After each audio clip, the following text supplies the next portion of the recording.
This program is presented by University of California Television. Like what you learn? Visit our website or follow us on Facebook and Twitter to keep up with the latest UCTV programs.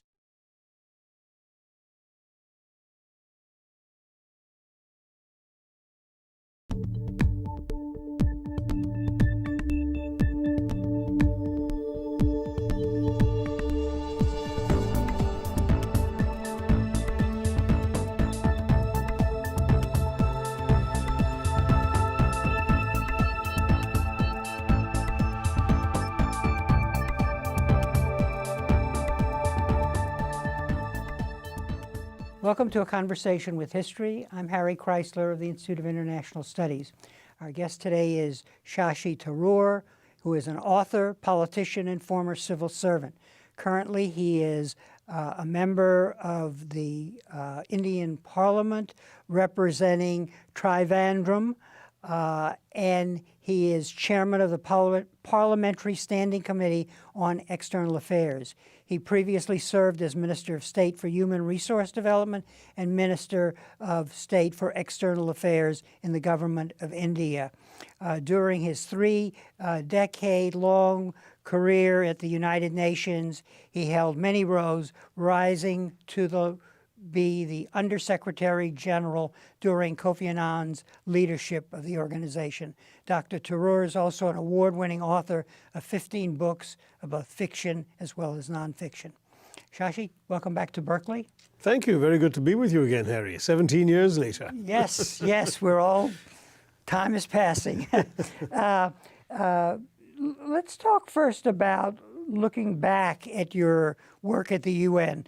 You served as a peacemaker, a refugee worker, and an administrator at the highest levels, including serving as Undersecretary General. What did you learn in navigating those different positions? Well, I learned a number of things, and of course one learns different lessons from different tasks one undertakes. I think refugee work, I realized, was immensely satisfying at a personal level because you were dealing with real human beings whose problems you actually had a role in resolving. I was able to put my head to the pillow at night, frequently feeling that things I'd done during the day had made a difference to real human beings' lives. There are generations have grown up now, American or Canadian or French or whatever, who would not have been eligible for that status if I hadn't successfully persuaded some governments to take them, or if my office had not functioned effectively in ensuring their rescue at sea went smoothly, they were allowed to disembark, and so on and so forth. So that kind of work had its own satisfactions. Whereas if you look at something like peacekeeping work, when I was handling the Yugoslav civil wars, the multiple ones, there was a very different kind of feeling because you knew you could spend 18-hour days, and very frequently did spend 18-hour days at the office or in the field, but the blood would continue to flow. And you can't really speak of it as being satisfying when human tragedy is unfolding, except for the satisfaction of knowing that things would have been worse if the UN hadn't been there. But at the end of the day, there is a sort of intangible satisfaction of feeling you've left your smudgy thumbprints on the footnotes of the pages of history by being involved with some of the great events of your time. And as for the administrative tasks and the messaging of the United Nations, which were my responsibilities under Secretary General of what was then the UN's largest department and one which I had to reform and trim and economize on, I learned a great deal about the whole processes of management, budgeting, and human personnel relations, because you basically had to motivate people who had been fairly demotivated before that and get them excited about the mission. And at the end of the day, I feel that in some ways that, which seems the least glamorous of the exciting things that I was able to do in my career, was in some ways the most satisfying and rewarding because I was able to shape an institution, motivate individuals, and put initiatives out on the ground that actually hadn't been tried before. Now you are a member of Parliament, of the Indian Parliament. You represent a rural district. It's still the capital of the state of Kerala, but it's only about 34% urban. I have large swathes of rural areas attached to it. And so compare this current role to that previous role. This is more of what Lyndon Johnson used to call pressing the flesh? Very much. And it's a completely different role, Harry. There's nothing in common. First of all my functions involved a certain amount of executive responsibility, whereas this is a representational position. And executive responsibility only comes when you're appointed to government. I had 2 stints in government during my first term, but in my current term, my party got decimated in the last elections, so I'm in the opposition. And in the opposition, you get to have no executive responsibility. So that's the first major difference. I'm in a world where I can persuade, but I can't decide, by and large. The second major difference is that politics is very different from international affairs, bureaucracy, and administration. In politics, a lot of what you're doing is catering to the needs of your voters and your constituents, which means being responsive to some of their requests, which are purely for their own personal advantage, or their, everything from jobs, promotions, transfers, favors of various sorts, resolving difficulties they've encountered with the state, with the system, with practical matters in their own personal lives, and you have to attend to that. There's also the fact that your loyalty in our system is first to your constituency. So a lot of what I'm doing in the national capital is trying to extract from the national government and the bureaucracy there concessions or favors that benefit my constituency. So bringing more railway trains to Trivandrum, bringing in a national highway development in my constituency, bringing in extra grants of medical assistance, and so on and so forth. All these things are also one of the yardsticks by which your voters judge you. That's a huge difference, had nothing in common with anything I did at the UN. A third thing that I would say is very different is the actual debating legislative process in Parliament, where you stand up, you question ministers. If you are a minister, you give the answers, you make speeches on issues, you vote on laws. Never did anything like that at the UN. So those are the 3 big areas of major difference. What's in common, I suppose, is that they are both about things that are larger than myself. At the United Nations, I wasn't worrying about a financial bottom line or a bonus at the end of the year or a better salary. I was dealing with refugees. I was dealing with war and peace. I was dealing with the overall message of an organization that was there to serve humanity. And similarly, in Parliament, I'm worrying about the 2 million people I represent. As a member of Parliament, I represent a constituency of 2 million people, and I also worry about the broader national interest, whether it's foreign policy issues, which of course are particularly of interest to me as chairman of our Foreign Affairs Committee. And unlike your system in America, my committee includes both the upper and the lower house. So it's like the Senate Foreign Relations Committee and the House International Affairs Committee combined. And unlike your system also, 8 of our 24 committees in Parliament are chaired by members of the opposition. The government gets to decide which ones they are, but the Foreign Affairs Committee has traditionally been chaired by an opposition member. Indeed, 2 previous chairmen subsequently went on to become prime minister. So it's a very good committee to have the experience of leading, and I'm just delighted to spend a lot of time on that. Now there I'm dealing with international issues which I would have also been concerned about at the UN, whether I'm reading about Syria or Libya or Iraq or whatever. Of course, my concern is no longer what the UN would be doing there, or not just that. It's much more about what I, as an Indian, need to understand and know, and what my government's options are, what it should or should not be doing in the stands it's taking on these issues. If we look at the world today and we look at India today, I would actually like to talk about how change and technology is changing both. And let's focus first on the UN, where what we're seeing is, and you talk a lot about this in your essays, the extent to which the institutions and processes established after World War II are not responding to the changing balance of power in the world, and the kinds of new processes that are bringing change to the world, but not to the UN. Talk a little about that and what you see as key with this whole process of the institutions not changing to reflect the change in the balance of power. Right. I mean, I would argue that's almost self-evident, Harry, because the fact is that The UN was set up to reflect the geopolitical realities of 1945 when the Second World War ended and the wartime alliance converted itself into a peacetime organization. Which means, for example, that the UN Charter still refers to Germany and Japan as enemy states. But Japan is the second largest donor to the UN and Germany is the third. So there's one clear example of how out of date they are. Secondly, many of the big countries in the world today were either colonies, as India was, or in a state of disorder, anarchy and civil war, as China was, and they simply weren't in a position to exercise the kind of clout in 1945 that they actually do exercise in world affairs in 2015, 70 years later.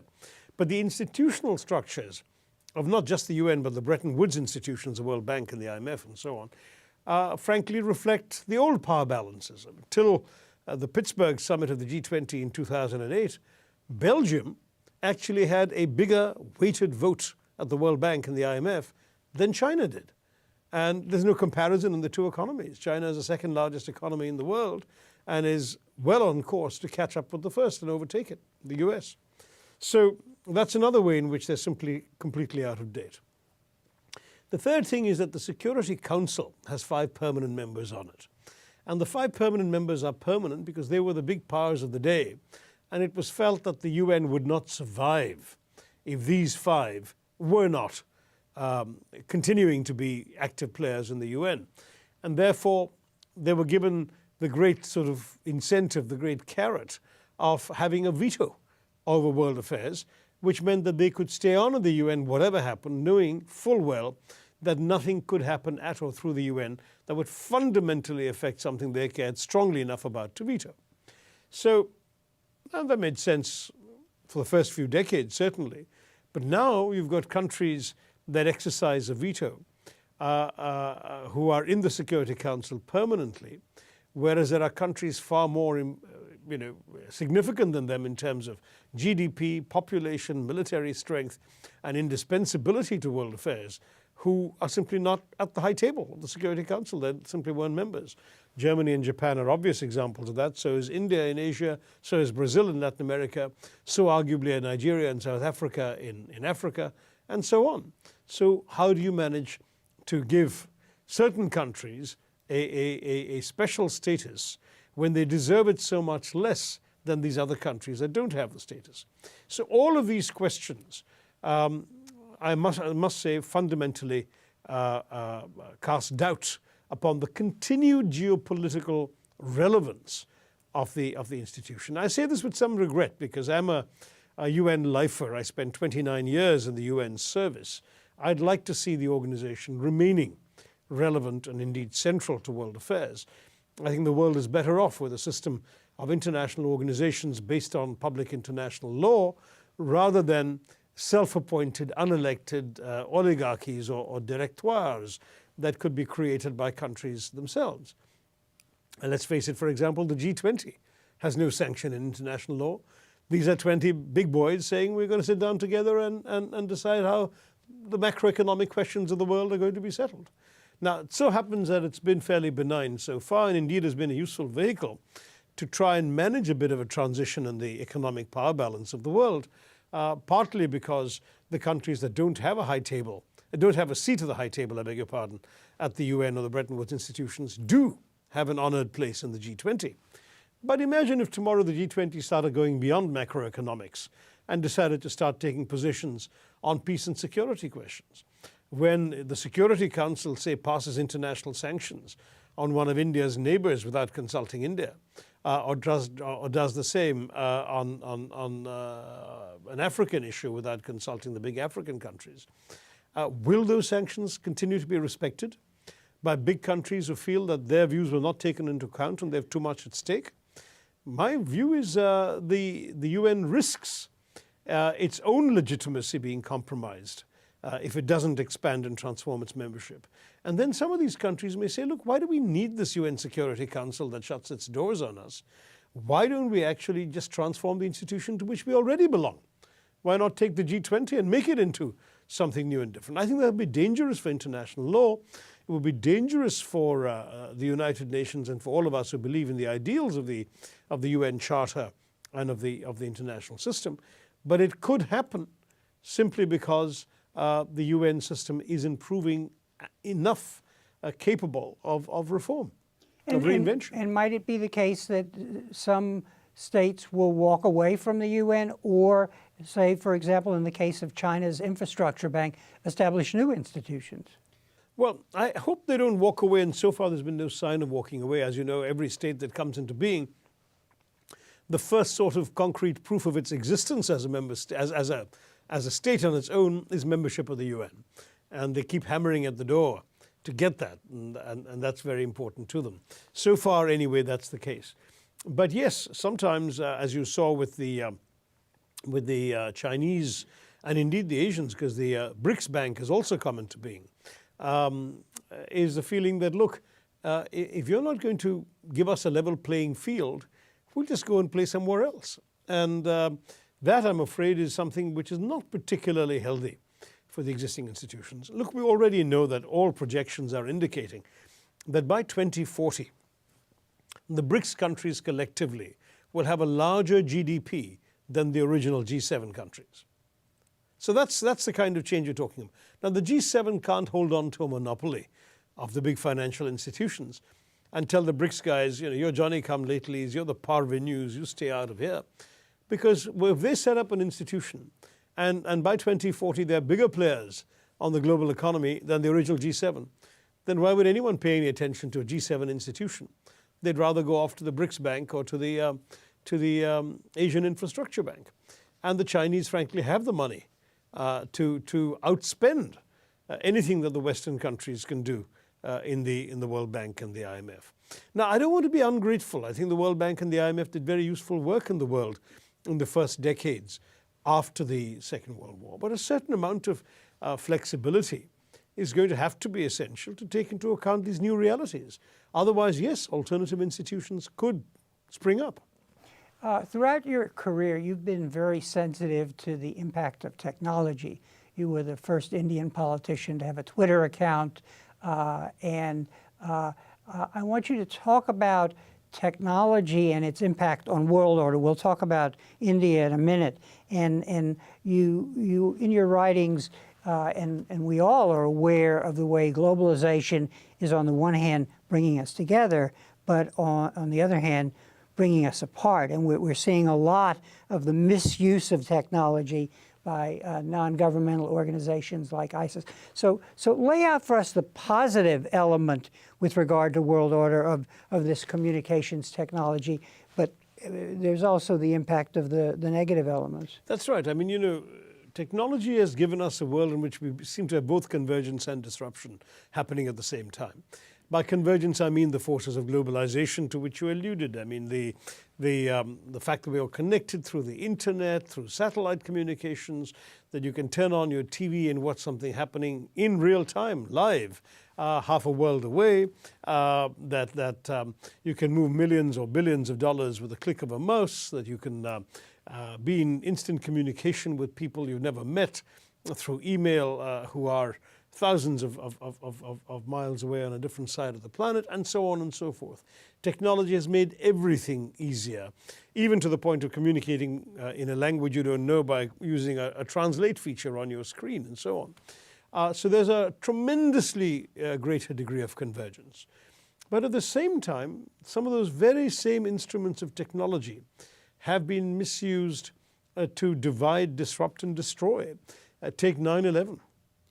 What happened in 9/11, these great symbols of US capitalism, the World Trade Center buildings, being destroyed by people using what? Satellite phones, modern jet aircraft, the skills required to pilot them, financial transfers across the globe, and then they crash these planes into the towers while the doomed passengers make futile cell phone calls, mobile calls to their loved ones just in their dying moments. This is the horror, if you like, of 21st century technology run amok. And we saw the same thing a few years later in Mumbai, where the so-called horrors of 26/11, that is 26 November 2008, when again the symbols of this transnational converging elite, posh five-star hotels and swish cafes frequented by foreigners, were attacked by people who, again, used GPS communications,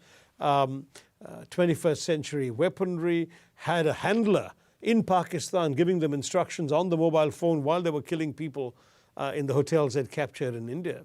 It was quite remarkable, the ways in which the very same instruments that we see as benign, as bringing us together, can be used to destroy us and tear us apart. And this is the era, don't forget, of people talking of a clash of civilizations, of terrorism of various sorts. And that's also been enabled by the same technologies that have enabled the good, positive, benign, and integrating influences in the world today. Have governments been slow at responding to the misuse of the technology? Because I know you believe that the technology has an important role to bring us transparency and accountability when they're used properly. So why have governments lost, apparently, the initiative in dealing with these dark forces? Well, I'll tell you, Harry, it's a difficult task for democracies anyway. I mean, we are the targets for the most part of the terrorists. It's democracies they're trying to attack. And the truth is that if we start curbing the freedoms that our own people value and cherish, freedoms that make our societies what they are, freedoms that help preserve the political structures that we build ourselves on, then, to be honest, we are letting them win anyway. So if you say have governments been slow to respond, if you mean cracking down on the use of technology, controlling the internet and so on, it seems to me we would be really giving them a victory for their evil view of the world. So the challenge is going to be, how do you respond to them effectively while preserving the freedoms, the openness, the liberties that your people cherish, and they're your voters too, so you're accountable to them.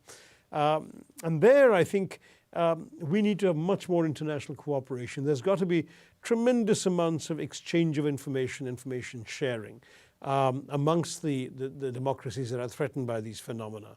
There's got to be willingness to tolerate a certain amount of interceptions and so on of information and communications coming from people who have nasty agendas of their own.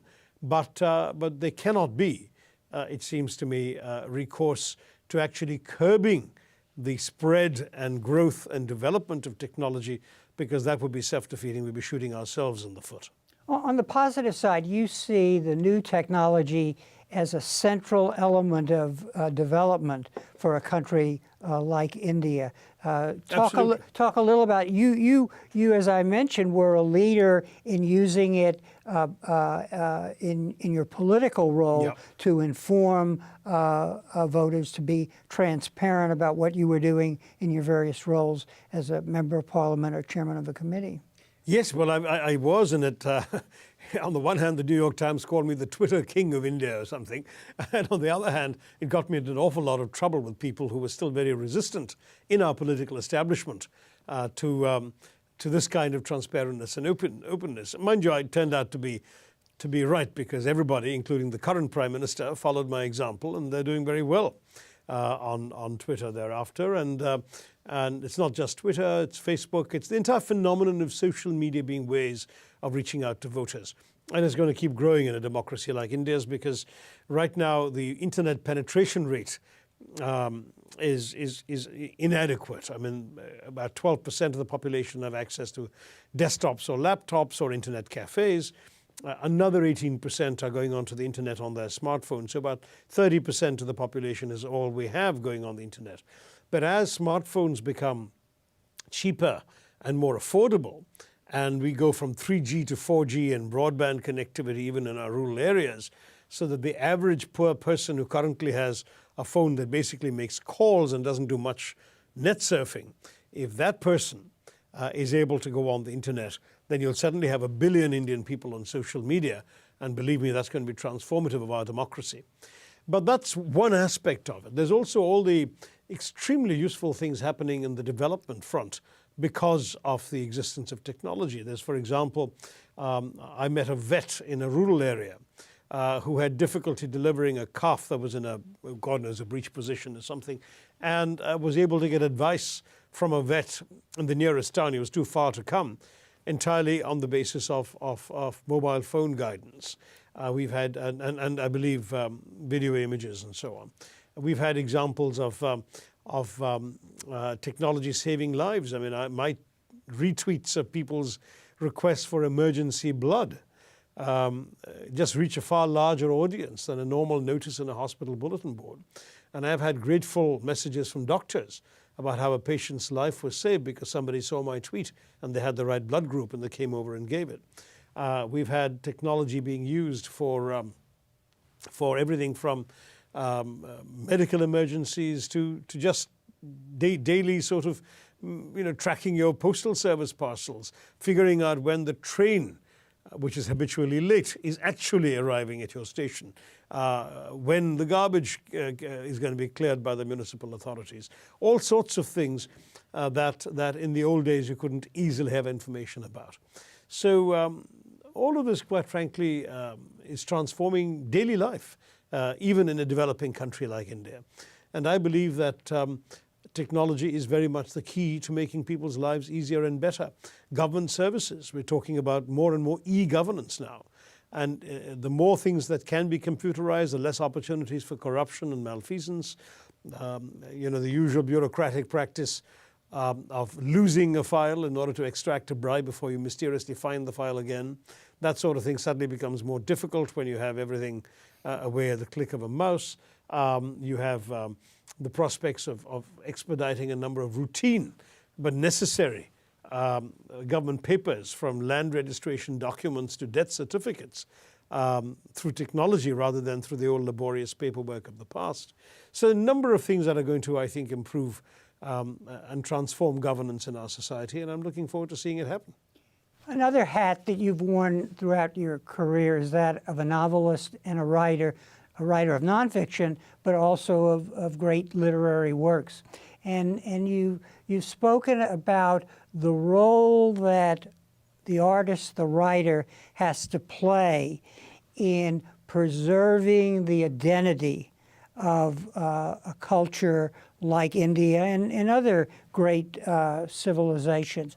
Talk a little about that, because that's a heavy responsibility, and the problem that we in the West don't recognize is most of the web is in English. That's changing too. The Chinese are catching up heavily. Right. But in as we enter this transition, this is something that the artist, the writer, has to think about. Talk a little about that, because you have a central role there as a writer in preserving that identity, that Indian identity. Right. Well, writing, I think, is indispensable. I think there's no question that literacy and creativity and the telling of stories are what makes societies distinctive and culturally enriching places to be part of. And it seems to me that just the whole business of keeping stories alive, of communicating through your literature what matters in your society, who you are, what you want to be, what you're in the process of becoming. All of that is also part of the development narrative. I can't see development as just being about GNP tables. It's also about the enriching aspects of culture. And a country like India, even in its days of the most abject poverty, had tremendous works of literature, and indeed for that matter of cinema, which by transmitting the creative genius of the Indian people to future generations, also managed to get out stories of, about, and for the culture, which will have enduring value. So all of that is very important.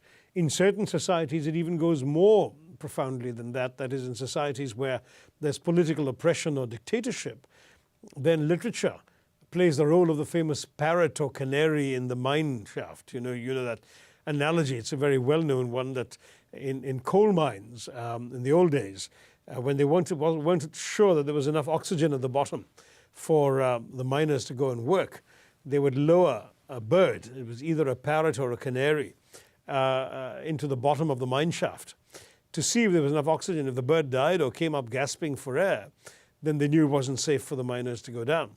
And in some ways, literature plays that role in oppressed societies. When literature is stifled, when writers are arrested or tortured or executed, when books are banned and suppressed, you know that there's fundamental oxygen that create the oxygen of creativity that is being stifled and suppressed in that society. And many oppressed societies produce great literature. And some of them, of course, went on to do more than produce great literature. When you think of Václav Havel in Czechoslovakia, as then was, who then went on to become president of his country and of his divided country thereafter.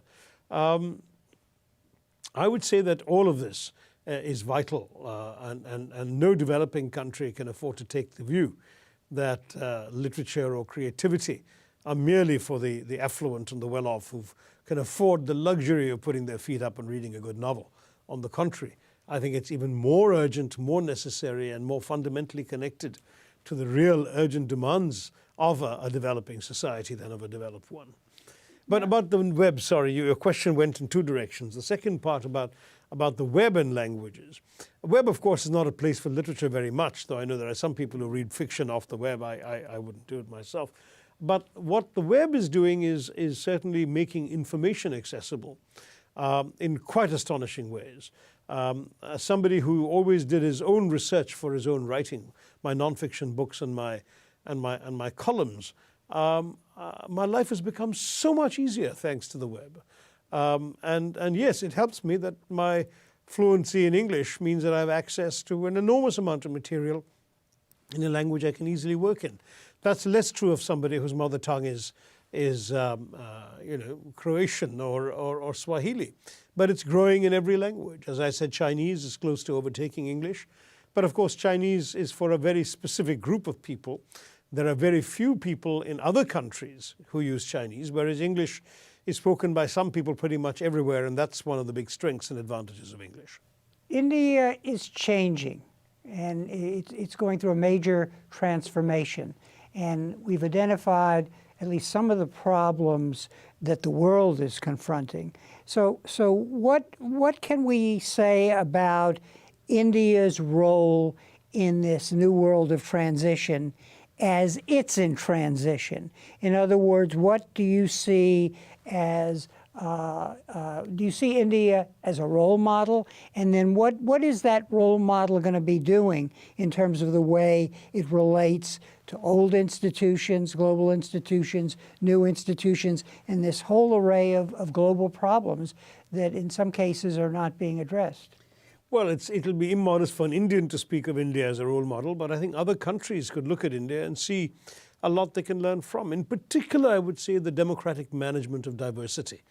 There is no country on earth that is more diverse than India in terms of everything. I mean, there's geography, topography, climate, and all of that stuff, as well as whether it's the ethnicity of people, the colors of their skins, the languages they speak, the cuisines they eat, the clothes they wear, the scripts they use. Everything is different in every part of the country.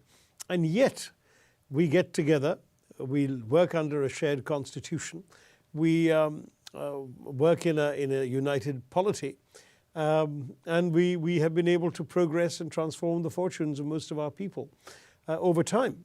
And I think that I see this most often when I speak to African leaders who, of course, are very grateful for everything the West or even China has done for them and regard the West and China with respect, sometimes bordering on awe.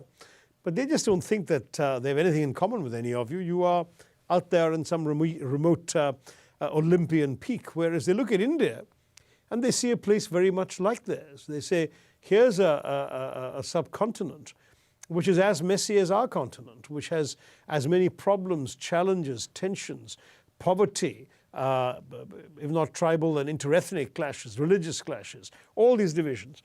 But the Indians seem to have been able to make it work. They seem to have been able to solve these problems. Gosh, we can learn from them. I heard this time and time again from African presidents, prime ministers, foreign ministers, in my UN days as well as subsequently when I became an Indian minister. So if they want to see India as a role model, we ought to be there for them. Some of our neighbors feel the same way. And not just neighbors in the immediate sense. We've been invited by Egypt, for example, to help run their first free elections, sending over our election commissioners and experts because they had no experience of running a genuinely free election, and they felt that the West would come from a different tradition, whereas our long experience of 70 years of free elections was something we could share with them meaningfully. And so on and so forth. We have all of this to offer. in many ways the Indian experience is a sort of defining principle for the 21st century world, and particularly the world that we've all been calling the developing world. Countries emerging from colonialism, from poverty, from various internal divisions and challenges, they can see a big country that has almost all of these issues multiplied by God knows how many million, that's making it work, and that's sort of learning lessons every day, and is doing so within a democratic framework. And I think that though India has been notoriously reluctant to preach its system, we don't go around saying, you know, democracy is wonderful and you should be democratic like us. We're always willing to help guide people when they want it. So we had great relations with Egypt in the non-aligned movement. We never preached them once that their dictatorship was bad and they should have a democracy. But the day they turned to us and said, help us to run a democracy, help us to have an election, we were there snapping to attention and moving on very quickly. And that's the sort of thing we're prepared to do. We've done it for other countries. We're the joint largest donor, along with the US, to the UN's Democracy Fund. But we tend not to advertise too much. You know, we'd like others to turn to us when they find it useful, and we'll be happy to be useful to them. India was always associated during the Cold War, which is gone now, with non-alignment. But now you're talking about multi-alignment. That's right. That is, talk a little about that, because you say there's an interface with the role that India might undertake for its own national interests. And you make the point that its main national interest, as is China, is in transforming the economy and building up the country for the development and elimination of poverty in the country. So what does multi-alignment look like, do you think, in the future? Well, multi-alignment is a reflection, first of all, as you rightly said, Harry, of the end of the Cold War. That was a binary era. It was either or, with us or against us, in the same formulation that John Foster Dulles and George W. Bush used to use. I mean, I think we're now looking at a very different world, where the metaphor is much more that of the World Wide Web, the interlinked and networked world where countries are connected to each other in various patterns and webs, some of which overlap and some of which don't, and each of which has a purpose that may be different from the other link or web connection. So to give you an example, I can give you several examples, but one that strikes me is how in my own country, the foreign minister meets every year with her counterparts in Russia and China in something called RIC. Then she adds the Brazilians and the South Africans, and they have a meeting of the BRICS. Okay, then she subtracts the Chinese, I beg your pardon, she subtracts the Chinese and the Russians, and has IBSA, India, Brazil, South Africa, for Southern Hemisphere cooperation. Then she adds the Chinese back again, but not the Russians, in BASIC, which is for environmental negotiations. And the amusing thing is, of course, that India is the only country that's a member of all of these groupings, and not merely because its name begins with that very convenient letter for any acronym, and that's a vowel, but also because it actually finds these mechanisms useful, it has a useful contribution to make, and it derives benefits from it. That's what I mean by a multi-alignment. And you see it at the global level as well. There's India playing a very active role in the UN, but at the same time focused very heavily and strongly on the South Asian community, the SARC organization, which is just its 7 neighbors. There's India railing against Western colonialism in the non-aligned movement and working alongside the West in the community of democracies. There's India agitating for a seat in the Security Council as a leading light of the G77, the sort of global trade union of developing countries, and simultaneously it's a member of the global management of the world economy as a member of the G20. And all of these seemingly contradictory things are also different forms of multi-alignment. So I would argue that India, in many ways, as a country, exemplifies the I suppose irreverently one could call it the new promiscuity of world affairs. In the old days, if you were in one particular bloc, you stayed in that bloc, your loyalties were to that bloc, you did everything through that bloc, and you never ventured out from it. And non-alignment was a brave position because you refused to join either bloc. Today, multi-alignment, instead of being defensive about staying out of blocs, is being proactive about multiplying the number of blocs and groupings you can be a part of. Let's take briefly two cases. One, U.S.-India relations. The U.S., the hegemon, the world hegemon that is withdrawing from the world, that seems, at least under the present administration, moving toward multilateralism, but with a constituency within the country that wants to go the other way. How overall what form do you think Indian-U.S. relations will take? There's been positive developments with the nuclear deal, but is the future world one in which India and the United States will get along depending on who's president? Well, I think they're already getting along very closely, and I think that it's already gone beyond the point where it matters who's president. I mean, you saw this under President Clinton, then under President Bush, and now under President Obama. And I think if tomorrow there's a different president, as there will have to be after 2016, that you will again find that this relationship is a constant. And there are a number of factors that ensure that it will be a constant, including the fact that now there are 3 million Americans of Indian descent who are very keen on ensuring that there's a good link between the two countries. They've become as influential a lobby, it seems to me, as the famous pro-Israeli Jewish lobby in this country, except they're more numerous and increasingly getting to be almost as affluent, so that senators and congressmen listen to them. So that's going to be a very important factor in guiding American policy. The U.S.-India caucus is the largest caucus in Congress. There is no country that has a larger number of senators and congressmen signed up for it, as India does. So I'm very encouraged by that to begin with. Secondly, we don't really have any major clashes of interest. Yeah, there's some things we see differently. And in some of the flashpoints in the Middle East, I think the U.S. would have wanted us to be more on their side than we were. But we had our own national interest issues to think about. You guys can do without Iranian oil, given how far away you are from Iran. You've got so many sources closer. For us, they're the clearest, nearest, cheapest source of energy. And you're asking us to cut off our own noses in order to make you happy. It's a tough choice. And we've done some, but it becomes impossible to completely sever that kind of relations. So there will be some areas of difference, but there are no fundamentally divergent areas of interest that might lead to a massive clash between us. Third, we're both democracies, and that has some increasing significance.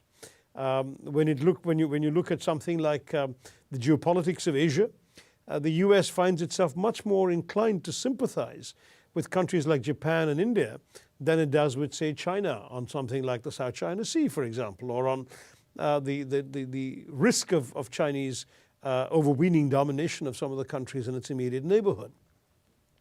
So all of these things mean that the US and India have a lot that steer them in the same direction. And finally, there's economics and investment. The US is a huge investor in India, not as huge as your investments in China, but growing. And you're also one of our biggest trade partners, if not technically our biggest. If you don't count, if you do count services and don't count oil, you are our biggest trading partner. And I think that it becomes very important then for the economic benefits of the relationship to be strengthened and to grow. So all of these things together suggest to me that the US-India relationship is already and will remain a very special one, heading in the direction of the US-British relationship or the US-Israeli relationship in the course of the 21st century. We're not there yet, but I can see it happening within a generation. One final question. What about China?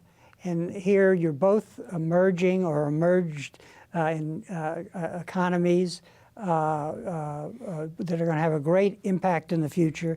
You have a lot to fight about, but then you have a lot of common interests, even though you are a democracy and China is not.